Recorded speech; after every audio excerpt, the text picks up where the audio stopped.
আসসালামু আলাইকুম। আপনাদেরকে একটি দারুণ গল্প শেয়ার করতে চাচ্ছি।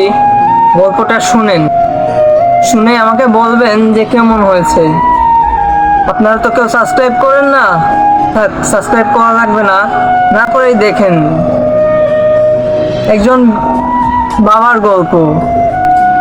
একজন বৃদ্ধ বাবা, যিনি সারা জীবন রোদে পুড়ে কাদায় ভিজে শুধুমাত্র তার সন্তানের মুখে হাসি দেখার জন্য ছেলেকে উচ্চ শিক্ষায় দিয়েছেন। নিজের জন্য একজোড়া জুতা পর্যন্ত কিনে নেই। তবু আজ সেই বাবা বৃদ্ধাশ্রমে, আর ছেলে শহরে ব্যস্ততায় খুব বিজি। বাবা শুধু একদিন ফোন করে বলেছিল, বাবা আমি খুব অসুস্থ, আমাকে একবার দেখতে আসিস, আমার শরীরটা ভালো না, আমি হয়তো বাঁচবো না। ছেলের জবাব ছিল, সময় পেলে অবশ্যই আসবো। আজ বাবা আর নেই। কিছু কষ্ট শব্দে বলা যায় না, অনুভব করতে হয়।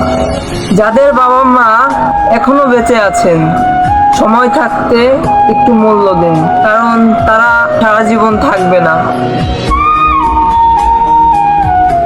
আজকের গল্প এই পর্যন্ত কি শেষ? যদি আমার গল্প ভালো লাগে তাহলে আমাকে সাবস্ক্রাইব করেন, একটা লাইক দিন। ভালো না লাগে পড়া লাগবে না।